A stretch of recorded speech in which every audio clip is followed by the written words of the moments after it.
प्रिय दर्शकों नमस्कार। आज आप सभी के समक्ष एक युवक और युवती की जन्म कुंडली का अध्ययन करने के लिए मैं उपस्थित हुआ हूँ। ये पति पत्नी की जन्म कुंडली है। ये वाली साइड जो आप देख पा रहे हैं ये पति की कुंडली है। जन्म की डिटेल्स आपके सामने लिखी हुई है। पति का जन्म 3 अक्टूबर 1993 को सुबह 10:45 पर कानपुर में हुआ है। और ठीक इस ओर आप जो कुंडली देख पा रहे हैं ये पत्नी की जन्म कुंडली है। 10 अप्रैल 1994 सुबह 4:25 कानपुर का जन्म है।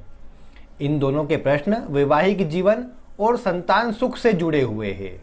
तो आज इस प्रश्न के लिए दोनों की जन्म कुंडली का अध्ययन करेंगे और साथ ही इनके पति का प्रश्न धन और करियर से जुड़ा हुआ भी है, तो उसका उत्तर भी मैं आपको दूंगा। किस प्रकार जन्म कुंडली से अच्छे या बुरे वैवाहिक जीवन को देखते हैं और संतान सुख कब मिलेगा, इसकी जानकारी जन्म कुंडली से कैसे देखी जाती है, आज इस सभी की जानकारी मैं देने वाला हूं। इसीलिए आप वीडियो को ध्यानपूर्वक देखें। अगर जिनका विवाह नहीं हुआ है उन्हें विशेष रूप से देखना चाहिए ताकि वो पता कर पाए कि उनका वैवाहिक जीवन किस प्रकार का रहने वाला है। बाकी सभी जानकारी मैं आगे अध्ययन में दूंगा ही, तो आप वीडियो के साथ जुड़े रहे। सबसे पहले हम बात करते हैं पति की जन्म कुंडली की, क्योंकि मुख्य रूप से हमें अध्ययन इसी का करना है। सबसे पहले अगर देखा जाए तो पति की जन्म कुंडली बनती है वृश्चिक लग्न और मेष राशि की। दोनों की दोनों लग्न और राशि ये मंगल की राशि है। तो इसके अनुसार प्रभाव क्या होता है कि एक ग्रह जो मंगल है उसका प्रभाव जीवन में बढ़ जाता है। मंगल क्या दिखाता है? मंगल शौर्य, ऊर्जा, ताकत, वीरता को बढ़ा देता है, लेकिन साथ में जल्दीबाजी में कार्य करने का स्वभाव, गुस्सा और ये भी बोल सकते हैं कि कुछ मात्रा में चिड़चिड़ापन भी शरीर में बढ़ जाता है, जिसके कारण कई बार जल्दीबाजी में निर्णय ले लेना वो कई बार अच्छे भी हो सकते हैं, बुरे भी हो सकते हैं। ये दशा आदि पर निर्भर करता है, लेकिन जल्दीबाजी में इनका निर्णय लेना, रिस्क उठाना, ये सब स्वभाव में अधिक रहेगा। लग्न जल तत्वीय है और राशि अग्नि तत्वीय है। दोनों में आपस में मित्रता नहीं है, जिसके कारण संघर्ष की मात्रा बढ़ जाती है और थोड़ा अधिक मेहनत और प्रयास करने पर सफलता मिलती है। साथ ही आप यहाँ पर देखेंगे तो लग्न यहाँ पर वृश्चिक है और इसके स्वामी मंगल 12वें भाव में बैठे हुए हैं। तो लग्नेश का 12वें भाव में बैठना आप जानते हैं अवयोग का निर्माण करता है, और अवयोग बन जाने से जीवन काल में संघर्ष और मेहनत बढ़ जाती है।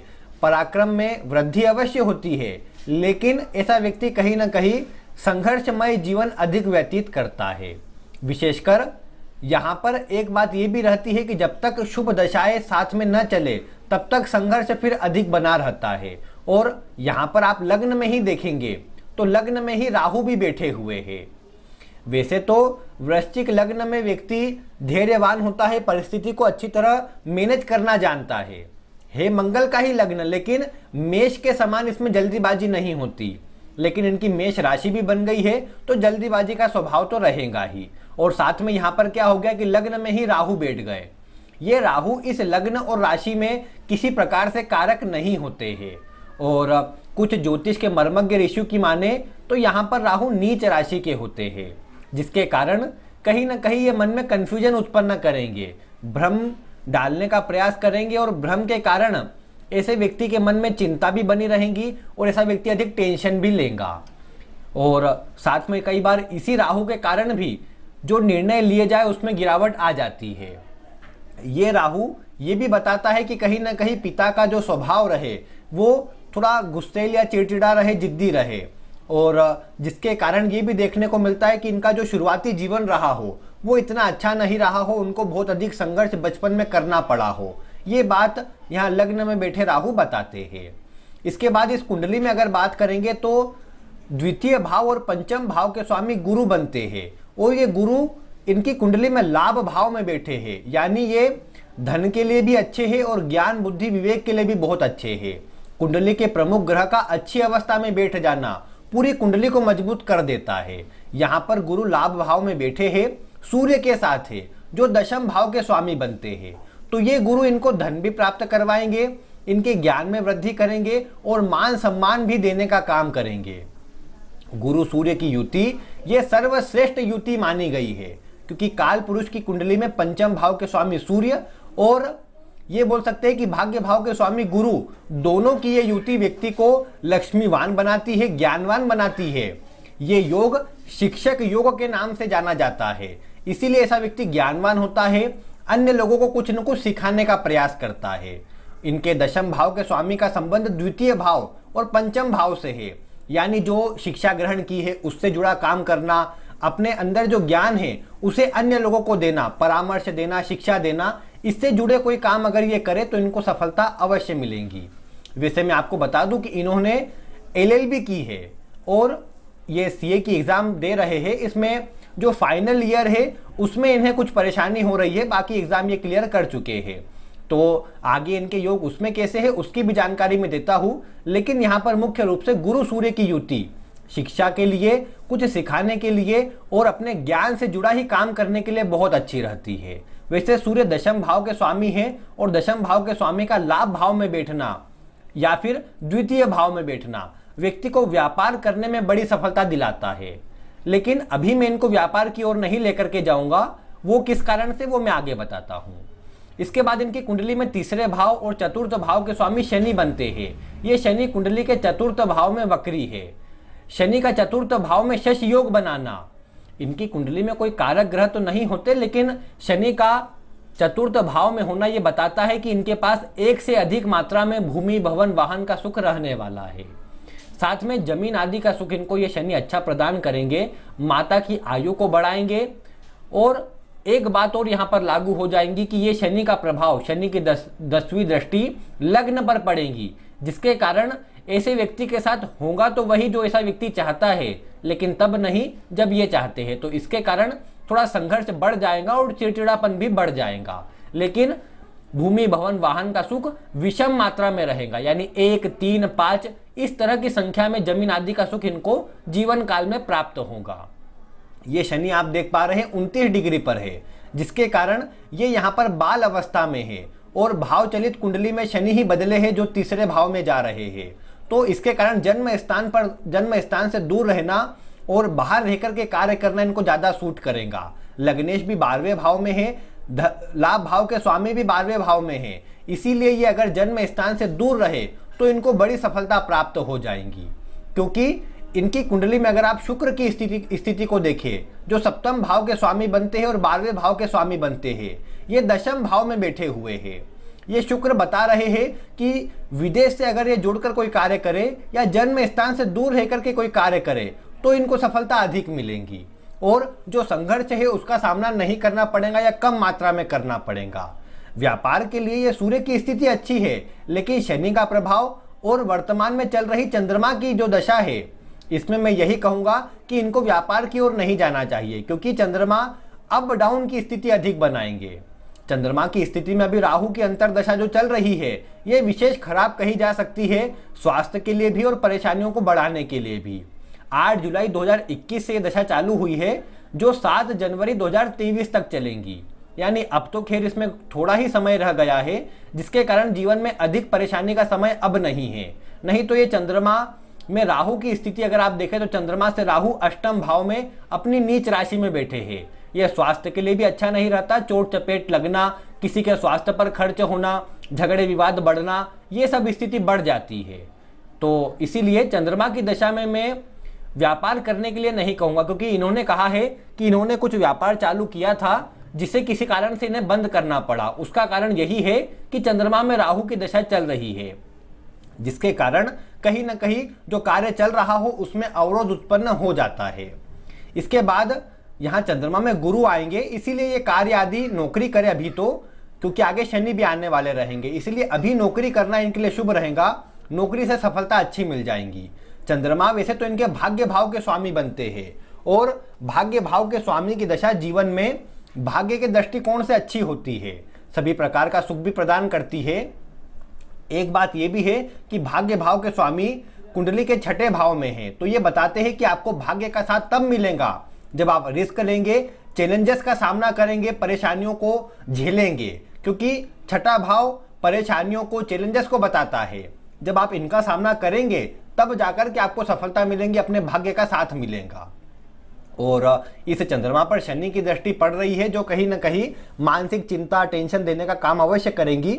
इसीलिए यहाँ पर कहने की बात यही है कि जब तक चंद्रमा की महादशा है तब तक तो व्यापार के लिए नहीं सोचना चाहिए। अगर व्यापार करना भी हो तो जब बुध की अंतर्दशा चालू हो जाए, यानी 2026 में जाकर के व्यापार के लिए सोचना चाहिए। शनि निकल जाए उसके बाद व्यापार करना अच्छा रहेगा, लंबे समय तक अच्छा प्रभाव दे पाएगा। अभी नौकरी ही करना चाहिए तो उससे ही अच्छा प्रभाव मिल पाएगा। बाकी शुक्र की स्थिति यहाँ दशम भाव में है, देर सवेर सही व्यापार करना अच्छा भी रहेगा। ऐसे व्यापार जो खाने से जुड़े हुए हो या जिसमें अपना ज्ञान आदि किसी को देना हो, सलाह देना हो, शिक्षा देना हो, या फिर ये देखिए कि 12वें भाव के स्वामी शुक्र है तो जन्म स्थान से दूर रहकर के कार्य करना, इसी तरह के योग किसी डॉक्टर की कुंडली में हो तो आश्चर्य नहीं होता, क्योंकि उसमें 12वां भाव एक्टिव रहता है और आपके कार्य से 12वां भाव जुड़ा हुआ है। इसीलिए आपको अब ऐसी स्थिति में तो डॉक्टरी आदि अच्छी रहती, लेकिन आपने जो फील्ड चुनी है उसके अनुसार आपके लिए व्यापार जब आगे करे तो घर में उपयोग में लाई जाने वाली वस्तु, वो खाने से जुड़ी हो, सजावट से जुड़ी हो या अन्य कोई चीज हो जो घर में यूज में आती है, उनसे जुड़ा कोई व्यापार करना चाहिए। घर में कोई पैतृक कार्य चलता आ रहा हो तो उसे करना भी बहुत शुभ रहता है, क्योंकि आपके द्वितीय भाव के स्वामी का संबंध दशम भाव के स्वामी से बना है लाभ भाव में। तो कोई पैतृक काम आप करेंगे तो उससे भी अच्छे मात्रा में धन की प्राप्ति हो जाएंगी। तो इस तरह के कार्य आपके लिए अच्छे रहेंगे, लेकिन अभी नहीं। अभी आपके लिए नौकरी के योग अच्छे बन रहे हैं। अभी चंद्रमा में गुरु लग जाएंगे तो आप नौकरी अच्छी कर पाएंगे। नौकरी के लिए प्रयास करना चाहिए, क्योंकि चंद्रमा से गुरु छठे में भी है और चंद्रमा में गुरु में ही अगर आप प्रयास करें तो जो सीए की फाइनल एग्जाम है वो भी आप निकाल पाएंगे, क्योंकि चंद्रमा से गुरु छठे भाव में है और छठा भाव कहीं ना कहीं जो भी कॉम्पिटिटिव एग्जाम आदि है उनको निकालने में सहायक होता है। ये चंद्रमा के कारण ही थोड़े मन में चिंता, उदासीनता बनी है, जिसके कारण जो सफलता मिलनी चाहिए उसमें रुकावट आ रही है। बाकी आगे की दशा अच्छी हो जाने से थोड़ा परिणाम अच्छा हो जाएगा, जिसके बल पर आप सभी प्रकार से सफलता प्राप्त कर पाएंगे। बाकी इनके लिए ग्रह योग अच्छे हैं। वैवाहिक जीवन की बात जो है मैं दोनों की कुंडली के साथ में करता हूं। देखिए, पत्नी की कुंडली में पहले ग्रह स्थिति को देख लेते हैं।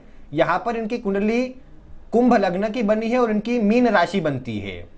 शनि और गुरु आपस में विशेष मित्र तो नहीं, लेकिन फिर भी समभावस्थ होते हैं तो ये ठीक है। दूसरे नंबर पर यहाँ पर वायु तत्वीय लग्न है और जल तत्वीय राशि है, तो ये संयोग अच्छा कहा जा सकता है, क्योंकि वायु जल को बढ़ाने का काम करेंगी, तेज प्रवाह से बहाने का काम करेंगी। लेकिन एक परेशानी इसके बल पर रहेंगी कि जीवन में भले ही ये मेहनत को कम कर दे, लेकिन एक बात रहेंगी कि ये ज्यादा सोचना, व्यर्थ की बातें सोचना, चिंता करना, टेंशन लेना, ये बातें बढ़ा देंगी। और यहाँ पर भी अगर आप देखें तो द्वितीय भाव में मंगल, बुध, चंद्रमा और सूर्य, ये 4 ग्रहों की युति है और इस पर राहु की दृष्टि पड़ रही है। ये कहीं ना कहीं जीवन में मेहनत, संघर्ष को बढ़ाती नजर आती है। साथ में यहाँ चंद्रमा अमावस्या के पास के होने से अस्त भी हो गए हैं, जिसके कारण चिड़चिड़ापन, जिद्दीपन, स्वास्थ्य में कमजोरी, ये सब चीजें बढ़ जाएंगी। मंगल, बुध, चंद्रमा और सूर्य चारों की चारों ये क्रूर ग्रह है, या बोल सकते हैं पापक ग्रह की श्रेणी में आ जाएंगे, क्योंकि बुध जिनके साथ बैठता है उनके साथ प्रभाव देता है। चंद्रमा पक्ष बल से अभी यहाँ पर एक पापक ग्रह बना हुआ है, तो चंद्रमा, सूर्य, बुध और मंगल चारों पापक ग्रह द्वितीय भाव में होने से ये सत्य वक्ता तो बना देंगे, लेकिन मुंह पर किसी को कुछ बोल देना, ये स्थिति उत्पन्न करेंगे, जिसके कारण अन्य से तालमेल, घर परिवार में अन्य से संबंध कमजोर होते देखे जा सकते हैं। यहाँ पर शनि भी लग्न में है, जो शश योग तो बना रहे हैं, तो ये जीवन में धीरे धीरे अच्छी सफलता देंगे। विशेषकर दोनों के लिए शनि का शश योग बनाना ये बताता है कि जीवन के 32वें वर्ष में और विशेष रूप से जीवन के 36वें वर्ष में जाकर बहुत अच्छा परिणाम मिलेगा और जीवन में सफलता प्राप्त होगी। दोनों की कुंडली में षडबल के चार्ट में आप देख पा रहे हैं कि शनि सबसे मजबूत है, तो सबसे मजबूत शनि का होना भी यही बताता है कि जीवन काल में मेहनत और संघर्ष बढ़ी चढ़ी रहेंगी, जिसके कारण मेहनत ज्यादा करनी पड़ेगी, उसके बाद सफलता मिल पाएंगी। तो इनकी कुंडली में भी वही बात बनती है। अब चंद्रमा जो है ये स्वभाव को बताता है, शनि भी लग्न से स्वभाव को बता रहा है।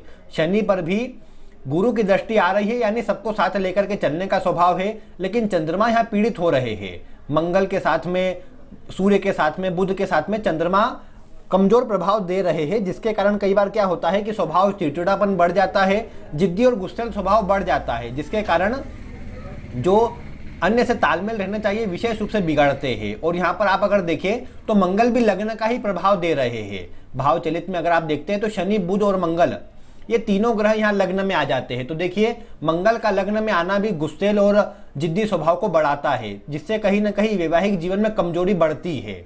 यहाँ पर राहु केतु भी 0-0 डिग्री पर है, यानी हो सकता है कि कुछ कुंडलियों में ये गुरु के साथ भी आए जो भाव चलित कुंडली में आ भी रहे हैं। तो गुरु राहु का होना भी थोड़ा सा वैवाहिक जीवन में उदासीनता को बढ़ाता है, थोड़ा सा मन मुटाव, झगड़े विवाद को बढ़ाता है। केतु शुक्र भी हो जाएंगे तो वो भी थोड़ा कमजोर रहेगा।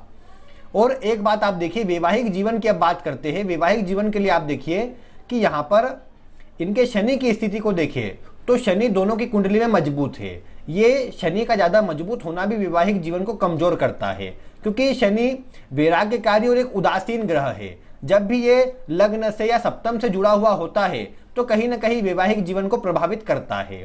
साथ में देखिए शुक्र दाम्पत्य के कारक होते हैं। वैवाहिक जीवन किस प्रकार का रहेगा ये शुक्र बताते हैं। यहाँ पर शुक्र मजबूत तो नहीं कहे जाएंगे क्योंकि ये कमजोर राशि में है, मित्र की राशि में नहीं है, लेकिन समभाव में हो जाने से थोड़ा ठीक है।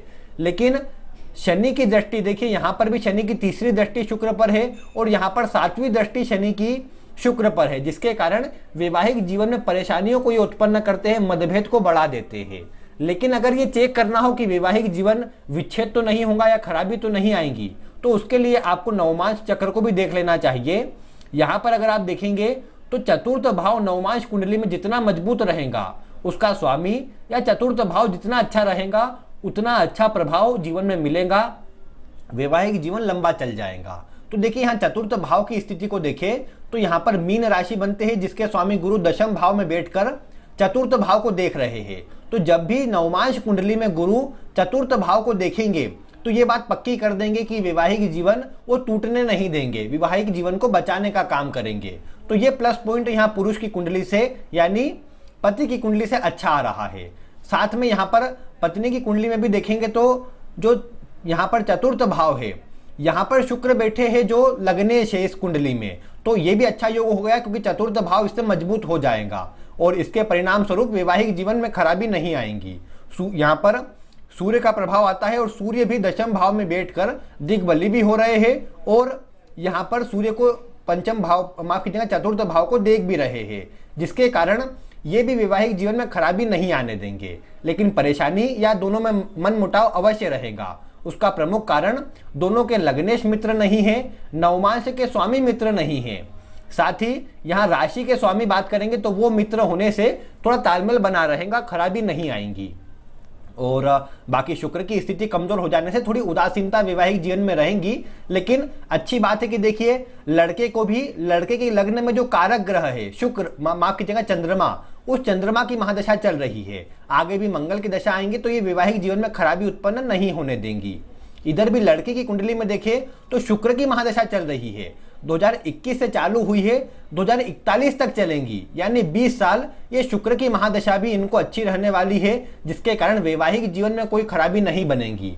ये शुक्र यहाँ पर चतुर्थ भाव और भाग्य भाव के स्वामी है, जिसके कारण ये जीवन में भाग्य के लिए अच्छा है, सभी प्रकार के सुखों के लिए अच्छा है। यहाँ लड़की की कुंडली में गुरु भाग्य भाव में बैठे हैं और भाग्य शुक्र देख भी रहे हैं, इसीलिए ये महाभाग्यशाली योग बनता है, जिसके बल पर जीवन में कभी भी भाग्य में कमी नहीं आएंगी और ये अपने जीवन में अच्छी तरह कार्य कर पाएंगे।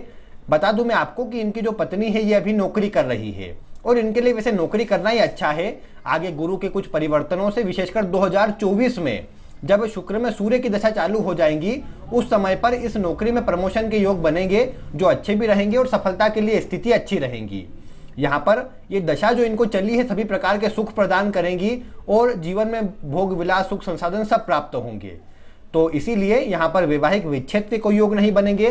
सामान्य मन मुटाव 2 तरीके से है, ग्रह स्थिति के कारण बता चुका हूँ। साथ में यहाँ पर गुण मिलान को देखें तो देखिए लड़के की जो राशि है वो मेष राशि है, लड़की की राशि यहाँ मीन राशि है, तो ये दोनों द्विद्वादश की राशि है, एक दूसरे से दूसरी और 12वीं पड़ती है, जिसके कारण ये देखने को मिलता है कि वैवाहिक जीवन में भकुड़ दोष के कारण आपस में जो प्रेम या जो तालमेल रहना चाहिए उसमें थोड़ी कमी आ जाती है, जिसके कारण वैवाहिक थोड़ी अनुकूलता में कमी दिखती है और तालमेल कमजोर होता है।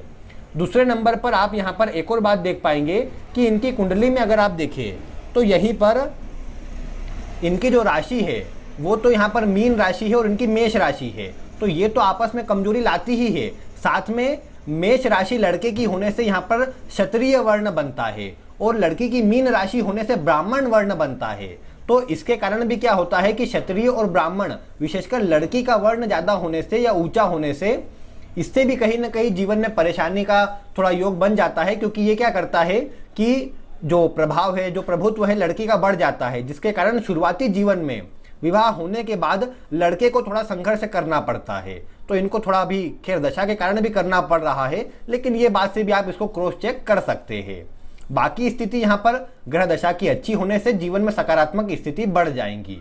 और दूसरी और प्रमुख बात कि यहाँ पर लड़की के जो नक्षत्र है वो है उत्तरा भाद्रपद। देखिए उत्तरा भाद्रपद में जब भी लड़की का जन्म हुआ हो तो देखने को मिलता है कि ऐसी लड़की को जो घर परिवार मिलता है, जहां पर विवाह होता है, वो भले ही विवाह के समय पर अच्छी स्थिति में न हो, लेकिन ये देखने को मिला है कि विवाह होने के बाद ऐसी लड़की का विवाह जिस घर परिवार में होता है उनके लिए भाग्योदयकारी लड़की ये सिद्ध होती है, लक्ष्मी स्वरूपा सिद्ध होती है और घर परिवार में खुशहाली आती है, सभी प्रकार के सुखों में वृद्धि होती है।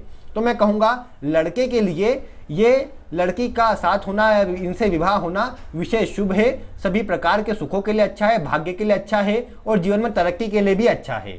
और लड़के के लिए देखा जाए तो अभी जब गुरु की अंतर्दशा चालू होंगी तो ये और अच्छा प्रभाव इसमें मिल जाएगा। आगे इनका अंतिम प्रश्न इनके संतान से जुड़ा हुआ है। तो संतान की स्थिति देखिए दोनों ही कुंडली में अच्छी है। क्यों? क्योंकि यहाँ पर अगर देखें तो पंचम भाव के स्वामी गुरु बनते हैं और गुरु इस भाव को देख भी रहे हैं। तो आप जानते हैं कि जो भी भाव अपने स्वामी से दृष्ट होता है उसके बल में वृद्धि हो जाती है।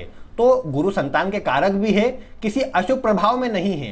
केतु की दृष्टि अवश्य है लेकिन अशुभ प्रभाव में नहीं है। गुरु की दृष्टि यहाँ पर पंचम भाव पर आने से संतान का सुख अवश्य मिलता है। यहाँ लड़की की कुंडली में भी गुरु की दृष्टि पंचम भाव पर आने से संतान का सुख ये अवश्य बता रहे हैं। हालांकि यहाँ पर जो पंचम भाव के स्वामी बुध बनते हैं ये अपनी नीच राशि में है, जिससे थोड़े कमजोर अवश्य हो गए हैं। लेकिन अच्छी बात यह है कि नवमांश कुंडली में ये बुध उच्च राशि में है और ये बुध का उच्च राशि में होना बुध उच्च के समान फल देगा ये बताता है। इसके कारण यहाँ संतान में कोई बाधा नहीं बनेगी, कोई परेशानी नहीं आएगी, इसीलिए यहाँ संतान के योग अच्छे हैं। अब संतान कब होंगे अगर ये देखें तो देखिए अभी लड़के को चंद्रमा में राहु की दशा चल रही है, ये विशेष शुभ नहीं है, ये थोड़ी सी परेशानियों को देने वाली।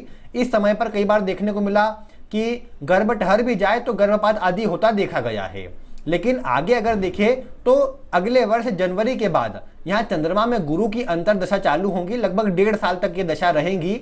इसी समय अवधि पर गुरु का गोचर यहाँ राशि पर भी हो जाएगा, जिसके कारण ये कहा जा सकता है कि अगले ही वर्ष इनके जो संतान के योग है वो अच्छे बन रहे हैं। लड़की को भी अगर देखा जाए तो शुक्र की अंतर्दशा चलेंगी, शुक्र भी संतान के कारक में आ जाता है। ये नवम भाव का स्वामी भी है, तो पंचम से पंचम स्थिति में आने से ये भी संतान के योग अच्छे बना रहा है। इसलिए दोनों के लिए देखें तो संतान के योग अगले वर्ष बनते हैं और विशेषकर अप्रैल के बाद बनते हैं। साथ ही यहाँ पर यह भी कहा जा सकता है कि जो ग्रह अवस्था है, गुरु सूर्य की दृष्टि यहाँ पर आ रही है, लड़की कुंडली में गुरु की दृष्टि आ रही है, ये विशेषकर 2 संतान के योग को निर्मित करती है और विशेषकर एक लड़का एक लड़की की स्थिति यहाँ पर बनी है जो अच्छा प्रभाव में है, यानी संतान का सुख यहाँ पर अच्छा है। गुरु की दृष्टि भी अच्छी है, गुरु भी मजबूत है, इसीलिए जीवन में सुख आदि अच्छी मात्रा में मिल जाएगा। साथ ही यहाँ पर बाकी ग्रह अवस्था अच्छी है। जीवन में देखिए ये सूर्य यहाँ पर लाभ भाव का प्रभाव बता चुका हूं मैं, बहुत अच्छा होता है। सूर्य लाभ भाव में हो तो व्यक्ति को जीवन में कभी धन की कमी नहीं होती और गुरु के द्वारा बनाया गया महाभाग्यशाली योग, महाधनवान योग दोनों की कुंडलियों में बलवान स्थिति बना रहा है, जिससे वैवाहिक जीवन, संतान सुख और धन आदि के लिए प्रभाव अच्छा रहेगा। लड़के को अभी नौकरी करनी चाहिए और 2026 में जाकर के व्यापार प्रारंभ करना चाहिए, वो भी हाउस होल्ड वस्तुओं का। और बाकी यहाँ पर लड़की कुंडली अच्छी है, भाग्य भाव में गुरु का होना सभी दोषों का शमन कर रहा है।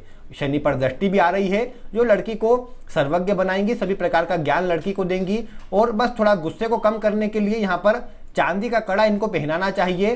वैसे गुस्सा दोनों को ही है, दोनों को ही मैं कहूँगा कि चांदी का कड़ा, या फिर लड़की को ये करना चाहिए कि चांदी की चेन गले में धारण करवानी चाहिए और लड़के को चांदी का कड़ा अपने सीधे हाथ में किसी भी पूर्णिमा के दिन सुबह के समय धारण कर लेना चाहिए। तो उससे अच्छा प्रभाव यहाँ मिल जाएगा। दूसरे नंबर पर लड़के को मैं कहूँगा गुरु का रत्न धारण करना चाहिए। गुरु प्रमुख ग्रह बनते हैं और अच्छी अवस्था में बैठे हुए भी है, इसीलिए गुरु का रत्न धारण करना यहाँ सभी प्रकार के सुखों को देने का काम अवश्य करेगा। धन के लिए भी, क्योंकि गुरु देखिए 27 डिग्री पर बाल अवस्था के बैठे हैं, इसीलिए गुरु को बलवान करना अत्यंत आवश्यक है, जिससे सभी प्रकार के सुख भी प्राप्त हो। धन, ज्ञान, बुद्धि और सभी प्रकार के जो पारिवारिक सुख है वो भी वृद्धि इस गुरु के कारण हो जाएंगी। लड़की के लिए बात करें तो यहाँ पर कोई रत्न आवश्यक नहीं है। हाँ, शुक्र को बलवान करने के लिए केवल एक काम कर सकते हैं कि उल्टे हाथ की सबसे छोटी उंगली में एक चांदी का छल्ला या चांदी की जो रिंग होती है वो धारण कर देना चाहिए किसी भी पूर्णिमा के दिन या शुक्रवार के दिन। इससे अच्छा प्रभाव मिल जाएगा और सभी प्रकार की स्थिति अच्छी हो जाएंगी। बाकी यहाँ पर ग्रह अवस्था अच्छी है, दशा अच्छी होने से सभी प्रकार के योग अच्छे हैं, इसीलिए जीवन में आगे बढ़ा जाए, अच्छी सफलता मिल जाएंगी। और बाकी सब स्थिति यहाँ पर अच्छे उपाय करने से या फिर आसपास किसी मंदिर में जाने से, दर्शन करने से, दान पुण्य करने से अच्छे हो जाएंगे। एक और बात अंत में बता दूं कि जो भकुर दोष आ रहा है और जो चंद्रमा दोनों की कुंडली में कमजोर है, इसके लिए दोनों को प्रदोष का व्रत करना चाहिए और साथ में प्रदोष के व्रत के दिन ही शाम को शिव जी के मंदिर में जाकर शिव जी पर पंचामृत से अभिषेक करना चाहिए, जिससे अच्छा प्रभाव इनको मिल सके। साथ में यहाँ पर मैं बोलूँगा कि जीवन काल में एक बार ये कोशिश करना चाहिए कि दोनों के बराबर वजन का अन्न दान करना चाहिए। इससे भकुर दोष जो बना हुआ है इसका समापन होता है। विशेषकर चावल या शक्कर जैसी कोई सफ़ेद वस्तु अगर दान कर सके दोनों के वजन के बराबर तो बहुत अच्छा प्रभाव मिलेगा। किसी अनाथालय में, किसी गरीब लोगों की सहायता में या फिर किसी मंदिर में इन वस्तुओं का दान कर सकते हैं, जिससे अच्छा प्रभाव मिल जाएगा। बाकी शिव जी की पूजा अधिक से अधिक करेंगे तो इनका मन भी स्थिर रहेगा और सभी प्रकार का अच्छा प्रभाव जीवन काल में प्राप्त होगा। बाकी धन के लिए जीवन भर कोई परेशानी नहीं, सभी प्रकार के योग यहाँ पर अच्छे बनते हैं, इसीलिए कुंडली अच्छी है, आगे बढ़ना चाहिए। बाकी प्रिय दर्शकों, आपको इस कुंडली में कुछ अगर अलग नजर आता हो तो आप बिल्कुल वीडियो में कमेंट करके बता सकते हैं। और ऐसी ही रोचक वीडियो देखने के लिए आप चैनल के साथ जुड़े रहे। आज की वीडियो में बस इतना ही। वीडियो देखने के लिए आपका बहुत बहुत धन्यवाद।